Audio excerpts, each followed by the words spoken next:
મોહન શ્યામ Morley Mohan શ્યામ મુરલી શ્યામ મોહન શ્યામ મુરલી મોહન શ્યામ મેરે રામ હે ઘનશ્યામ ભજમન નારાયણ मेरे राम हे घनश्याम भज मन नारायण નારાયણ નારાયણ ભજમન નારાયણ नारायण नारायण भज मन नारायण ઓ નારાયણ નારાયણ ભજમન નારાયણ ओ नारायण नारायण भज मन नारायण ઓ નારાયણ નારાયણ ભજમન નારાયણ ओ नारायण नारायण भज मन नारायण ઓ નારાયણ નારાયણ ભજમન નારાયણ नारायण नारायण भज मन नारायण ભજમન નારાયણ भज मन नारायण ઓ ભજમન નારાયણ भज मन नारायण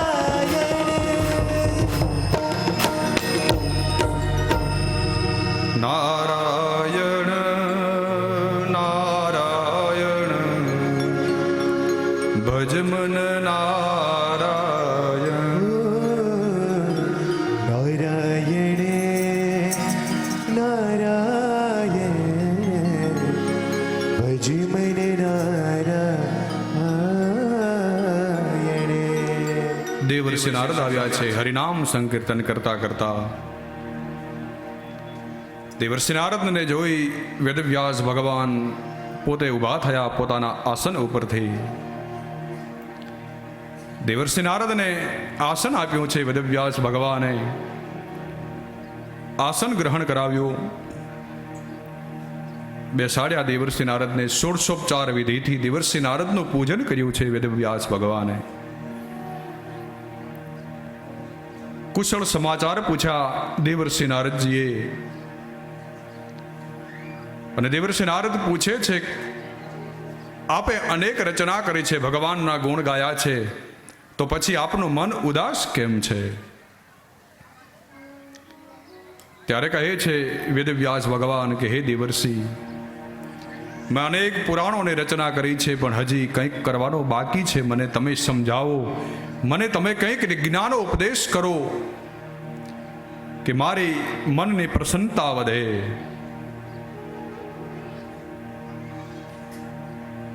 અને ત્યારે દેવર્ષિ નારદ કહે છે કે હે ભગવાન, હે વેદવ્યાસ, તમે આટલા પુરાણોની રચના કરી છતાં પણ તમે હજી ભગવાન શ્રી કૃષ્ણના ગુણા અનુવાદ નથી કર્યા, ભગવાનની લીલા કથા નથી કરી.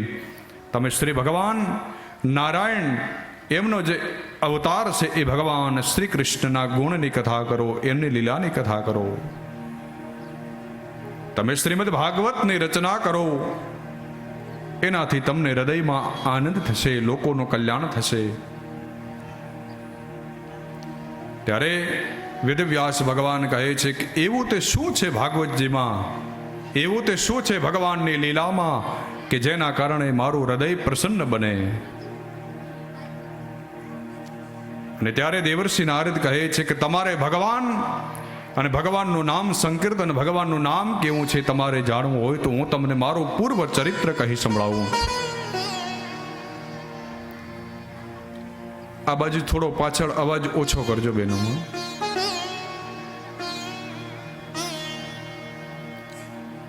દેવર્ષિ નારદ કહે છે કે ભગવાનનું નામ કેવડું છે, ભગવાનના નામથી કેટલી આપણને ગતિ પ્રાપ્ત થાય છે, એના ઇતિહાસમાં હું તમને મારું પૂર્વ ચરિત્ર, હું પૂર્વ જન્મમાં શું હતો, કેવી રીતે ભગવાનને પ્રાપ્ત કર્યા અને હું કેવી રીતે દેવર્ષિ નારદ બન્યો, કેવી રીતે ભગવાનનો પાર્ષદ બન્યો, એ હું તમને સંભળાવું છું. દેવર્ષિ નારદ કહે છે,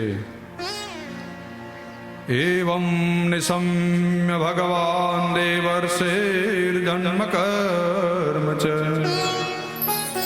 ભૂયઃ પપ્રચ્છતં બ્રહ્મન વ્યાસઃ સત્યવતી સુતઃ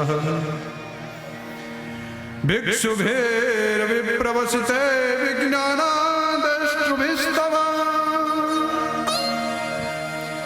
વર્તમાનો વયસ્યાદ્ય તતઃ કિં કરોદ ભવાન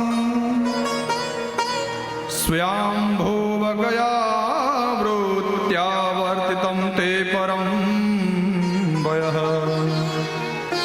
કથં ચેદમુદસ્રાક્ષિ કાલપ્રાપ્તે કલેવરમ ભિક્ષુભૈરવિપ્રવસિતે વિજ્ઞાનાદ્રેષ્ટુભૈર્મમ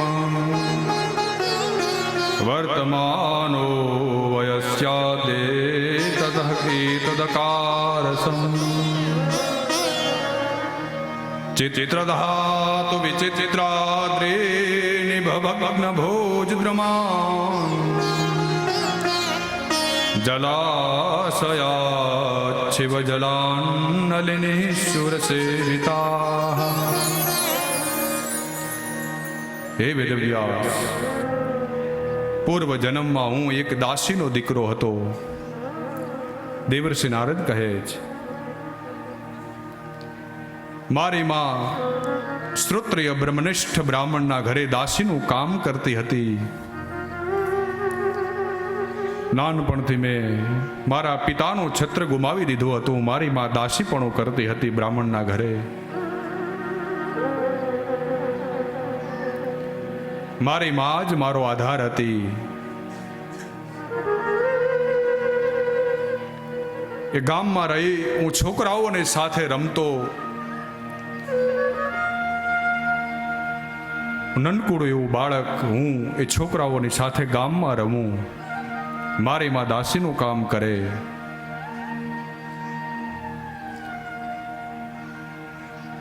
એક સમયે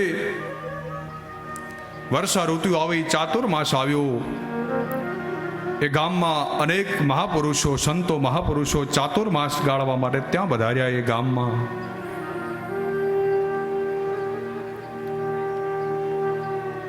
જ્યારે મહાપુરુષો એ ગામમાં આવીને ચાતુર્માસ ગાળવા લાગ્યા, ભગવાનનો સત્સંગ કરવા લાગ્યા,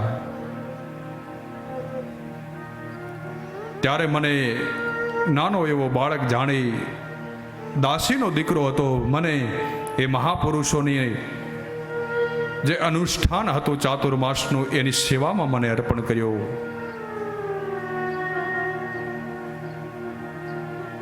નિત્ય મહાપુરુષો 4 મહિના સુધી સત્સંગ કરતા રહ્યા. એ ચાતુર્માસ ગાળવા આવેલા મહાપુરુષોના ચરણોમાં હું પડ્યો રહી, એમની સેવા કરતો. જે મહાપુરુષો મને કહે તરત દોડીને હું કામ કરું.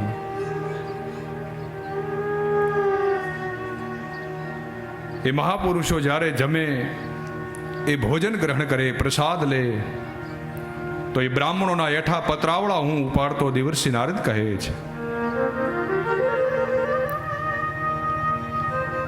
અને મહાપુરુષો જ્યારે જમે એનામાં એઠો જે પ્રસાદ વધે, એ બચેલો પ્રસાદ હું ગ્રહણ કરું, હું પોતે ખાતો. એ મહાપુરુષોનો એઠો પ્રસાદ મેં ગ્રહણ કર્યો. મારી બુદ્ધિ કંઈક સત્સંગમાં લાગી. એક દિવસ વીત્યો. મારું મન હવે ભગવાનમાં જોડાવા લાગ્યું સત્સંગના કારણે.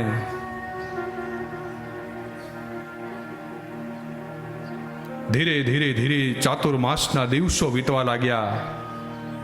અને પછી તો એ દિવ્ય સત્સંગ એનો પ્રભાવ મારા ઉપર એવો લાગ્યો કે મને ભગવાનનું ભજન કરવાનું મન થયું. 4 મહિના સુધી એ દિવ્ય નિર્મળ મહાપુરુષોનું હું સેવન કરતો રહ્યો. મેં એમની સેવા કરી, મેં એમનું ભાવ પૂજન કર્યું. પછી તો જેટલા દિવસ રોકાયા એ મહાપુરુષો ચાતુર્માસની અંદર એ ગામમાં હું સેવા કરતો રહ્યો. ધીરે ધીરે ધીરે ચાતુર્માસ પૂર્ણ થયો. એ મહાપુરુષો જ્યારે ગામ છોડીને જવા માટે તૈયાર થયા ત્યારે મારું મન હૃદય રડ્યું. એ મહાપુરુષોનો સત્સંગ મને છોડો ગમતો નહોતો, કારણ કે મને હરિનું દર્શન કરાવ્યું હતું.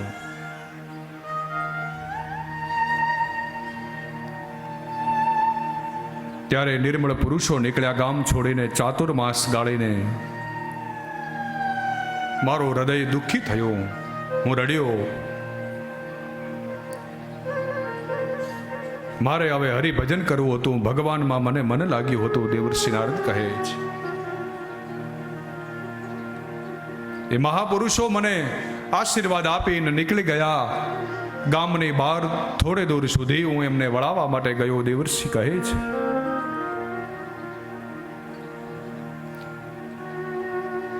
એ ચાતુર્માસ ગાળવા આવેલા શ્રોત્રિય બ્રહ્મનિષ્ઠ બ્રાહ્મણો જ્યારે ગામ છોડીને ગયા, હું ગામમાં પાછો આવ્યો.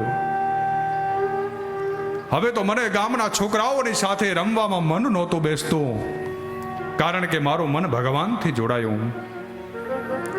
મને મહાપુરુષોનો સત્સંગ પ્રાપ્ત થયો. મારા વિચાર બદલાયા.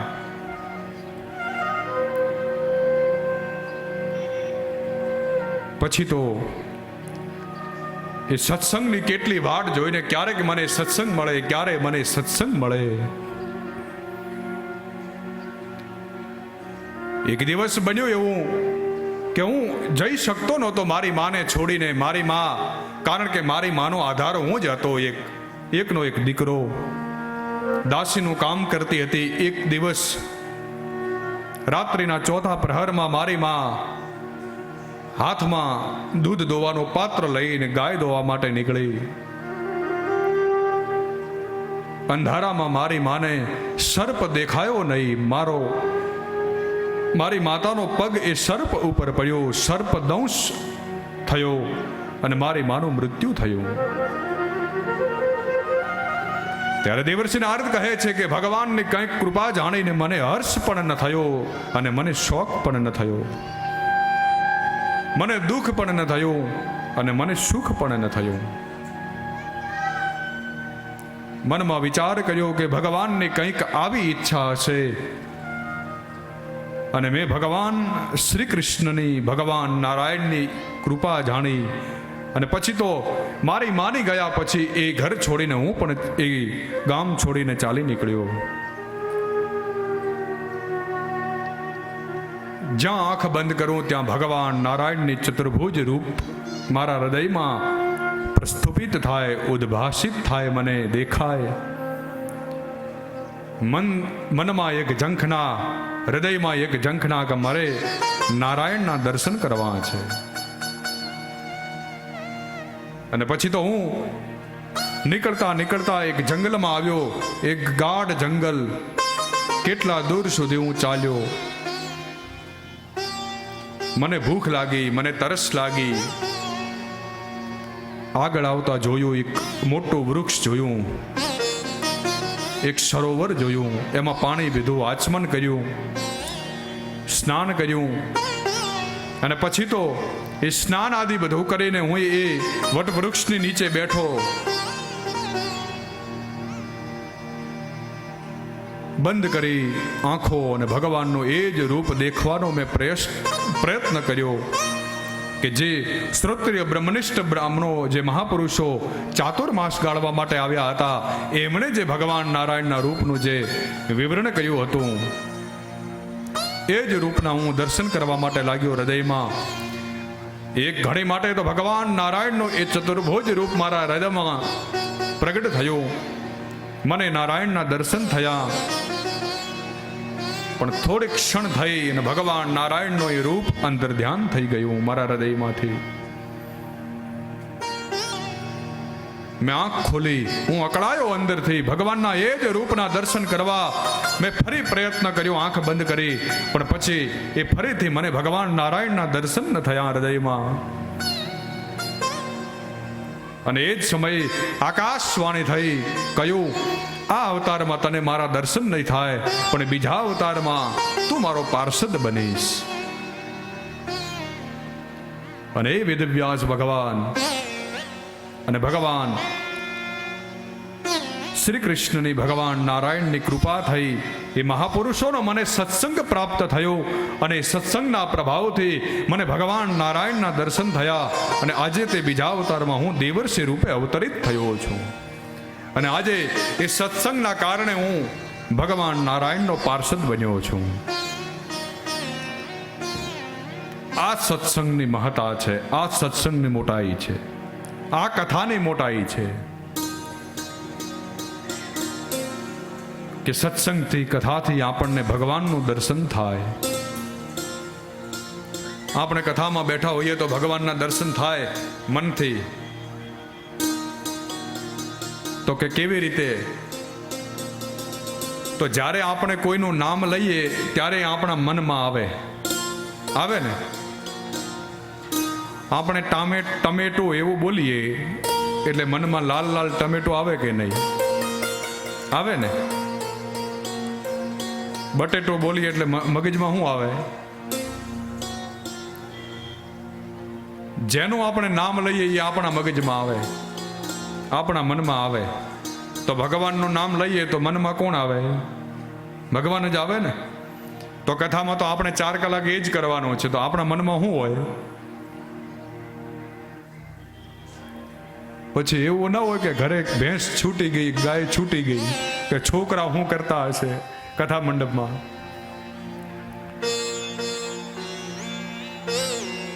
અહીં તો માત્ર ભગવાનનો જ વિચાર હોય આપણને.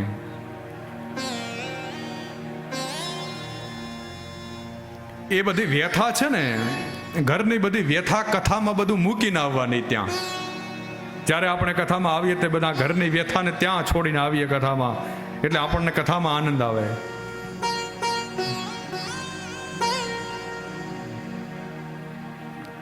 એટલે જ્યારે જ્યારે ભગવાન નારાયણનું નામ લઈએ અને સંકીર્તન કરીએ ત્યારે પણ જ્યાં આનંદ આવે, એટલે આપણે સાથે સાથે માત્ર મારે જ ગાવાનું એમ નહીં, તમારે સાથે સાથે ભગવાનનું નામ લેવાનું, તાળી પણ પાડવાની. આમ કઈ કોરા ધાકડ બેહવાનું નહીં. આપણે આપણું શરીર, આપણા બધા અંગો એ ભગવાનના નામમાં લાગેલા હોવા જોઈએ. શાસ્ત્રો કહે છે કે જે ભગવાનના નામમાં તાળી નથી પાડતો એ બીજા અવતારમાં હાથ વગરનો થાય છે. એટલે સમજાય છે ને, જે ભગવાનનું નામ લેતો નથી પોતાના મોઢાથી, બીજા અવતારમાં શું બને? તોતળો બને. પછી બોલી ન શકે. જેના પગ ક્યારે ચાલીને ભગવાનના મંદિર સુધી ન ગયા હોય એ પછી વીર ચેર ઉપર ચાલતો હોય. પહેલી એને રાખવી પડે, ખુરશી રાખવી પડે પૈડાવાળી. કારણ કે પહેલા અવતારમાં કોઈથી ભગવાનના ચાલીને મંદિરે દર્શન કરવા ગયો જ નથી. ભગવાને હાથ આપ્યા છે ભગવાનની સેવા કરવા માટે, પગ આપ્યા છે ભગવાનના મંદિર સુધી જવા માટે, આંખો આપી છે ભગવાનના દર્શન કરવા માટે, જીભ આપી છે ભગવાને ભગવાનનું નામ લેવા માટે, કાન આપ્યા છે ભગવાનની કથા સાંભળવા માટે. તો આ બધા આપણા શરીરના અંગો છે, એને આપણે ભગવદ કથામાં ઉપયોગી કરવાના છે. તો ઘણા તો પછી આમ બેઠા હોય ચૂપચાપ, ઘણા મનમાં એવું વિચારે કે તો ગાય રાખશે શાસ્ત્રીજી, આપણે હું કે એ કામ એમને હોપ્યું છે. નહીં, તમારે બધાને ગાવાનો છે. આપણી પાઠશાળા છે, આપણી નિશાળ છે આ. અને તમે બધાએ મને અહીંયા શીખવવા માટે બેહાડ્યો છે. નહીતર છું તો તમારા બધા જેવો જ ને, પણ આ તો તમે બધાએ મને અહીંયા બેહાડ્યો છે. એટલે આપણે ચૂપચાપ ન બેસીએ. જ્યારે જ્યારે ભગવાનનું નામ આવે, હરિસંકીર્તન આવે, ધૂન આવે, ભજન આવે, અદબ તો જ્યારે વાળવાની હોય ત્યારે વાળવાની હોય ને. ડિસિપ્લિનમાં રહેવાનું હોય, શિષ્ટાચારમાં રહેવાનું હોય. નિશાળે ભણવા જતા ત્યારે આપણી પાઠશાળા છે. અને તમે બધા તો ડાયા છો કે આ પાઠશાળામાં સમયસર હાજર થઈ જાઓ છો, આ નિશાળમાં. નહીતર તો નાના હતા ભણવા જતા ને ત્યારે પેલા છોકરાઓને ડહેડીને પરાણે લઈ જવા પડે, રોતા જાય. નાના હતા એટલે તમને બધાને વડીલોને તો યાદ હશે કેવી રીતે ભણવા જતા આપણે. અહીંયા આપણા ગુરુજી એમ કે પેલો છોકરો નથી આવ્યો, 5 જણા ભાગે એને લેવા માટે. પેલા છોકરાને 4 જણા ઉપાડીને લઈ આવે શાળાએ. પછી કેવું થાય ખબર છે? અમારા કથામાં થાય એવું થાય. અહીંયા બોલવાનું ચાલુ હોય, બેકગ્રાઉન્ડ મ્યુઝિક ચાલુ હોય, ત્યાં નિશાળમાં પેલી પ્રાર્થના ચાલુ હોય. આ છોકરાઓ જે નવા ભણવા આવ્યા ને રોતા હોય ને એ પાછા પાછળ બેઠા હોય. એટલે એમને રડવાનું ચાલુ હોય, અહીંયા પ્રાર્થના ચાલુ હોય, એનું બેકગ્રાઉન્ડ મ્યુઝિક ચાલુ હોય. એટલે પેલી કેવી સરસ પ્રાર્થના બોલતા. પેલા મોરલાની પાસ બેઠા શારદા જોને.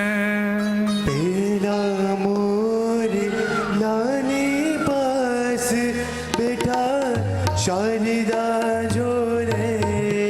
પેલા મોરલાની પાસ બેઠા શારદા જોને. પેલા મોર લાની પાસ બેઠા શારદા જોને. એ મ્યુઝિક ચાલુ હોય આવી રીતે, છોકરો રડતો હોય. ત્યાં તો વળી કેવી સરસ હતી પ્રાર્થનાઓ, અદ્ભુત. અત્યારે તો ખબર નહીં કેવી પ્રાર્થનાઓ ગવાય છે શાળામાં. પેલા મોરલાને પાસ બેઠા શારદા જોને. પેલા મોર લાની પાસ બેઠા શારદા જોને. કે વીણા હાથમાં સોહાય માતા શારદા જોને. પેલા મોર લાની પાસ બેઠા શારદા જોને. વીણા હાથમાં સોહાય માતા શારદા જોને. વીણા હાથમાં સોહાય માતા શારદા જોને. આવી પ્રાર્થનાઓ આવતી ને, મારા વખતે તો આવી આવતી, અટાણે ખબર નહીં. એ આ વાધા ક્યાંથી ઊભા થયા છે ખબર છે? શાળામાં આપણને કક્કો ભણાવતા. ક કલમનો ક એની જગ્યાએ હવે ભણાવે ક કરવતનો ક. એટલે કાપવાનું જ. પહેલા તો સરસ હતું ક કલમનો ક, હવે ક કરવતનો ક. આવું શીખવાડે. પહેલા તો ગ હતો ગ ગણપતિનો ગ, હવે ગ ગધેડાનો ગ. આવું ભણાવે તો શું થાય? વિદ્યા કેવી આવે? ક્યાં ગણપતિ મહારાજ, ક્યાં ગધેડો? ગ ગણપતિની જગ્યાએ ગ ગધેડાનો ગ કરી નાખ્યો. હવે છોકરાઓને વિદ્યા એવી જ આવે ને. એમ આપણી આ નિશાળ છે, આપણી આ પાઠશાળા છે, આપણે અહીંથી કંઈક શીખવાનું છે.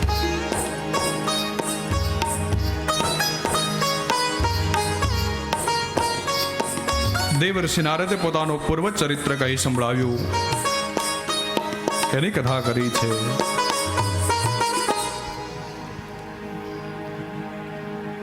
વેદવ્યાસ કહે છે કે હવે તો હું શ્રીમદ ભાગવતની રચના કરીશ, અને એમણે શ્રીમદ ભાગવતની રચના કરી. અહીંયા મહાભારતનું યુદ્ધ થયું છે કૌરવો અને પાંડવોની વચ્ચે. કૌરવો હણાયા છે, પાંડવો મહાભારતના યુદ્ધને જીત્યું. પાંડવોની સાથે ભગવાન દ્વારકાધીશ રહ્યા છે.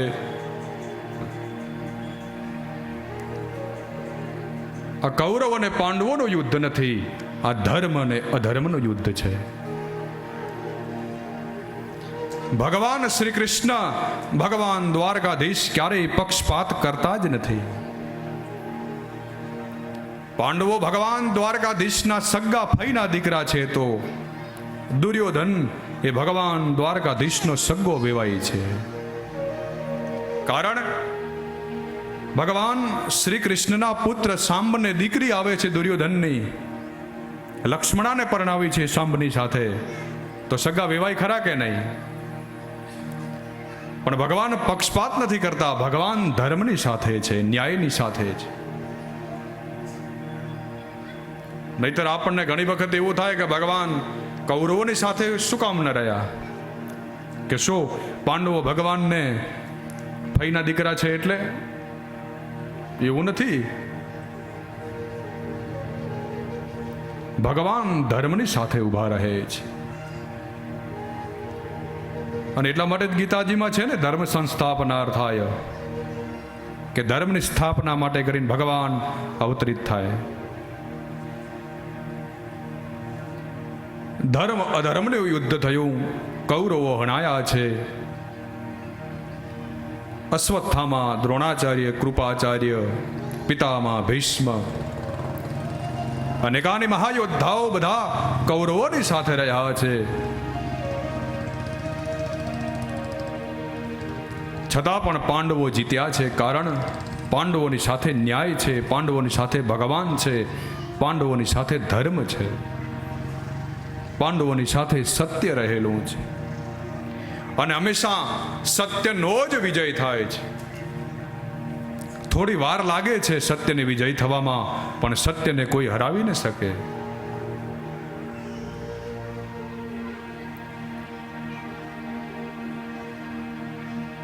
જ્યારે મહાભારતનું યુદ્ધ પૂરું થયું,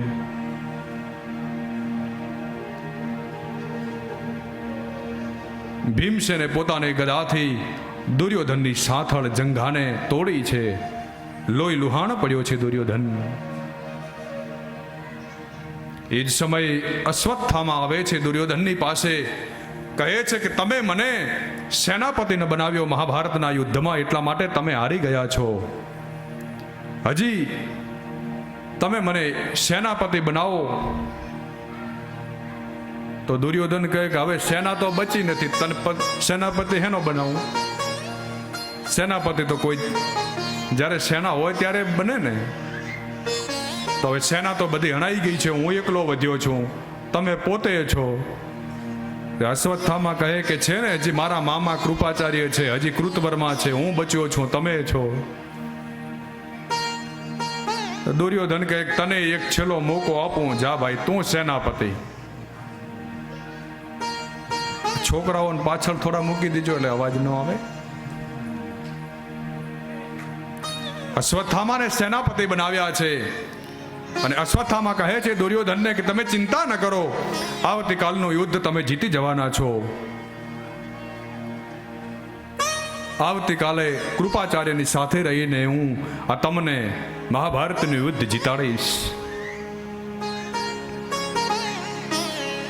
અને આવે છે કૃપાચાર્યની સાથે પોતાની શિબિરમાં આવ્યા. મધ્યરાત્રિએ સાંજનો સમય થયો, અશ્વત્થામા કહે છે કે આજે તો આપણે રાત્રે એવું કાર્ય કરવાનું છે કે જેનાથી આપણે હવારમાં દુર્યોધનની સામે જઈ શકીએ.